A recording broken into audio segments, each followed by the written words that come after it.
Кој го осмисли и го иницираше партискиот пуч во Вреди? Дали Таравари ќе биде победник или жртва на амбициите да биде неприкосновен водач во квартетот на Вреди во битката со ривалитетот Изет Меджити? Како ќе се одвива трансформацијата на ДУИ во услови на се уште неизграден авторитет кој ќе го замени Али Ахмети?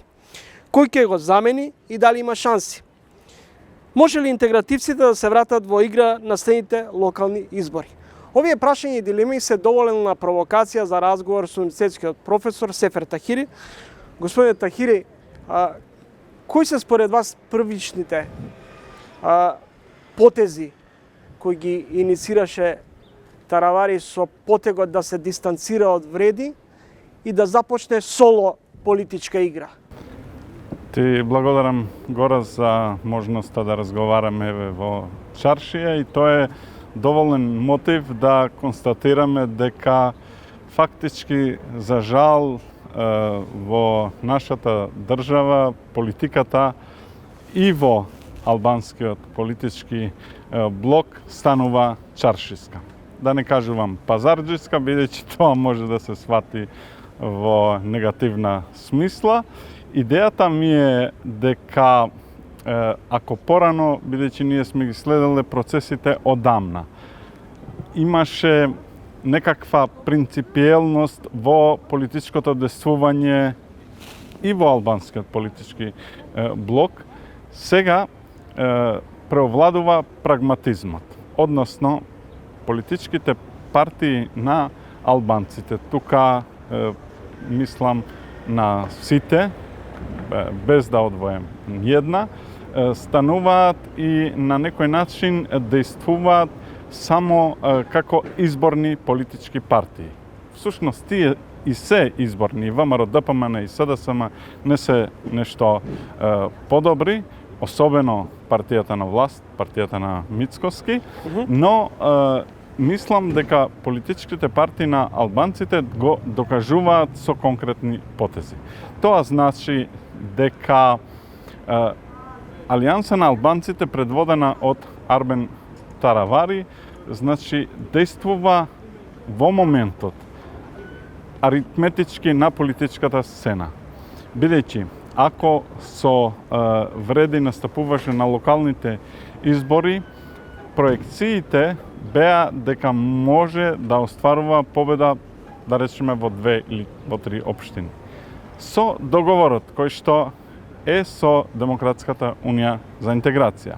А тоа значи дека Алијанса на албанците, предводена од Таравари, ако настапува со своји кандидати за градоначалници во одредени општини, а тука пред се мисли во општината Гостивар, Врапчиште, Боговиње, Теарце и Липково, ДУИ нема да истакнува во тие општини своји кандидати. Каква политичка конфигурација би произлегла доколку Таравари ја напушти владината коалиција, односно Мицковски му рече, му се заблагодари, или обратно, ако премиерот одлучи да го задржи во владата министерот за здравство, како таа влада би функционира во ситуација на политички конфронтации сега, како одвоени политички противници Таравари наспроти Вреди? Објективно мислам дека место во владата за двата политички блока од Вреди веќе нема. Значи, или едните, или Таравари треба да ја напуштат владината коалиција. Тоа е политичката логика, бидејќи Таравари на некој начин се дистанцираше од власта. Фактот дека рече дека од 100 километри се гледа дека не функционира добро владата, односно коалицијата Вреди во владата е несинхронизирана, а тоа значи дека фактурата за несинхронизирањето на Вреди ја има власта, односно владата во целина, мислам дека он ги покажуваше неговите позиции.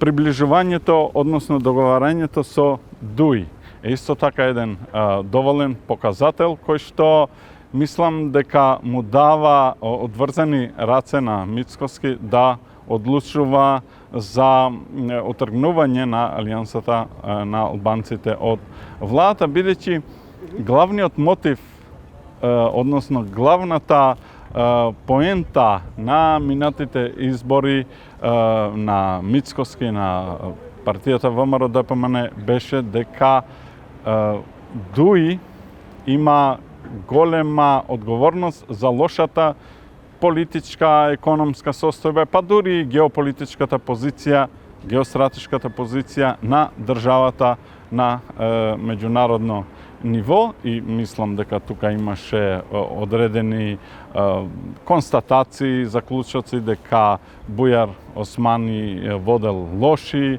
разговори, односно преговори со Бугарија и така натаму, и мислам дека тоа одеднаш Мицкоски да го проголта, односно да го задржи партнерот на ДУИ во владата, мислам дека ќе биде преголем влог. Тахир, има еден абсурд. Да. Таравари и Ахмети разговараат, од друга страна Сева повикува на обединување, но без актуелниот министер за здравство и крилото на Алијанса на албанците, предводено од Таравари. Значи, Гора, за жал, немаме многу време, но еве ти ветувам дека во некоја следна прилика ќе го анализираме историско-политичкиот контекст на функционирањето на политичките партии на албанците. Мислам дека во 98 година тоа се случуваше. Значи, првите зачетоци на ваквото непринципиелно, неприродно коалиционирање помеѓу политичките партии на албанците се случуваа 98 година. Тогаш ДПА и ПДП беа многу конфронтирани политички партии, на изборите настапува заедно. Тоа се случуваше со ДУИ и ПДП на председателските избори, кога Гзимо Стрени беше председателски кандидат, на последните избори, и се случуваше на меѓу Мендух Тачи и Али Ахмети, кои постојано се конфронтира и се јас меѓусебно ги обвинува. следам изборите од 90-та година. Континуирано ги следам. Сакам да сум искрен секогаш со јавноста. Некој да ми кажуваше во минатото дека Мендух Тачи и Али Ахмети ќе бидат заедно во една коалиција, тоа не само што ќе беше, значи, шок, изненадување, туку ќе се спротивставував со силни аргументи. Вреди кога се формираше, кога се обединија, главниот мотив и цел беше да се ДУИ да се прати во опозиција. Во тоа успеа. Но дали сега всушност лидерот на интегративците Али Ахмети всушност го возвраќа ударот преку Таравари, и сега всушност на премиерот и лидер на ВМРО ДПМН Мицковски му се мати од Али Ахмети и неговото влијание врз министерот за здравство? Види, ДУИ е интересна политичка партија. Таа во суштина е интересна. Значи, низиното појавување, природа на действување, низината политичка профилизација е секогаш интересна за анализа. Но има и еден друг момент кој што сакам да го истакнам. Интересно, ДУИ секогаш на политичката сцена се враќа магично. Не знам дали Али Ахмети, мислам дека има некаква способност магична за да ги привлече сите политички партии на албанците. Нема политичка партија на албанците која што не била во коалиција директна или индиректна, значи во политичка смисла и во владина смисла со ДУИ. Зошто е тоа така? Пред се, главниот фактор е дека ДУИ е се уште најмоćната политичка партија на албанците. Сегашните политички настапувања се за мене, кој што ги следам политичките процеси, најмалку што можам да кажам се непринципиелни, се прагматични, но во одредена смисла и чудни.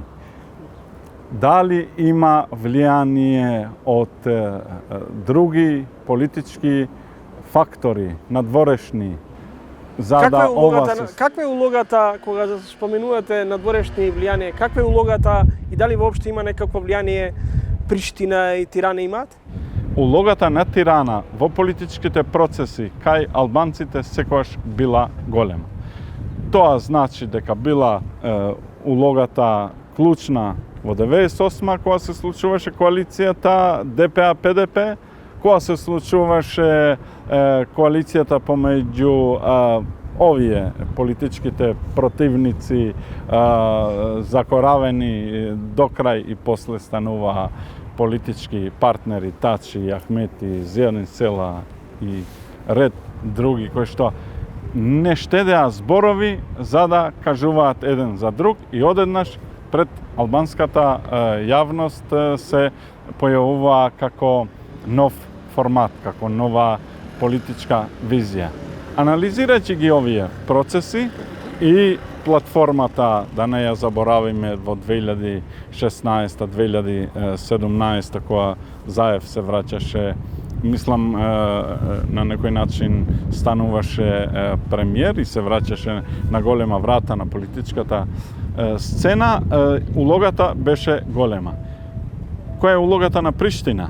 Која е улогата на Албин Курти, кој што беше политички на некој начин патронат на функционирањето на Вреди? Тоа што можам да кажувам, според мојата перцепција е дека Рама, ако е доста заинтересиран албанскиот политички фактор да се окрупнува и на некој начин да действува посилно на политичката сцена, мислам дека Курти е неутрален. И тоа е доволно за да овие процеси за кои што зборувам да се случуваат во иднина и мислам дека политичката иднина на државата ќе биде доста интересна.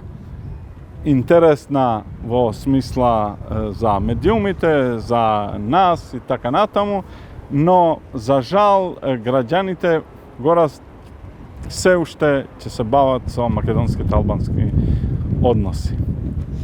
Тоа мислам дека ќе одзема доста политичка енергија, институционална енергија, но таква ни е државата. За жал, ние не успеавме да градиме политички, правен, уставен модел кој што на некој начин ќе ги затвараше не за секогаш, туку до одредена точка проблемите. Отварањето на проблемот на јазикот, албанскиот јазик, отварањето на проблемот на балансерот, дека тој не чини, а не се дава алтернатива со што ќе се замени балансерот и ред други прашања, мислам дека не водат кон друг политички процес на напредно ниво за да имаме други разговори.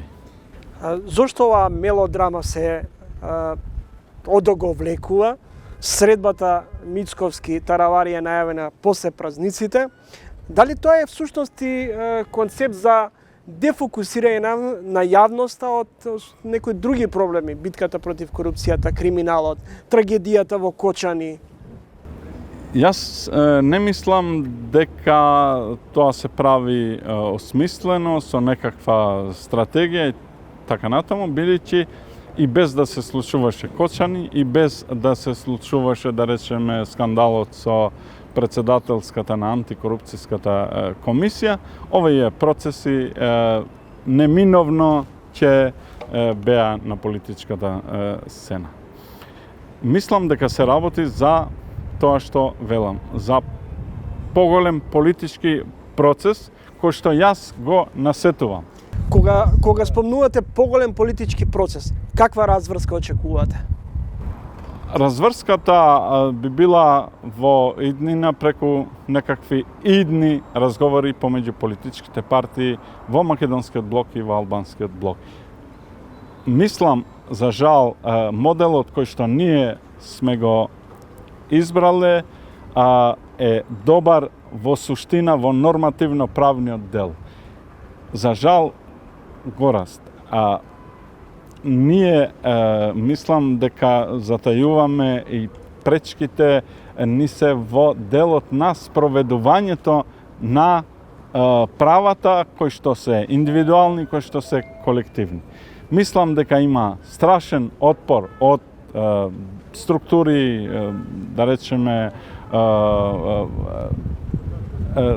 сили кои што постојат во македонскиот политички блок, кои што на некој начин не се баш заинтересирани за да ние функционираме како слободно, еднакво општество и како заедничка држава.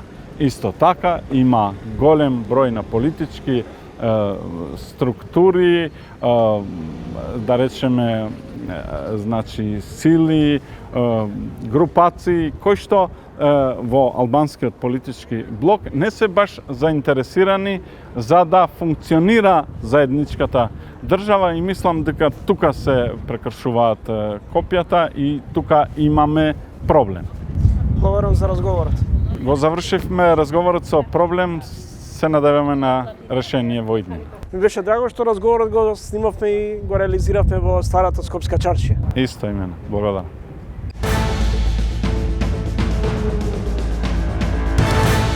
Два пати, три пати се поплатени истите работници, истата продуктивност што ја однеле од тука, за кои плати работат. Затоа велам, ние само кај нас прво ја мериме продуктивноста, па го плаќаме работникот.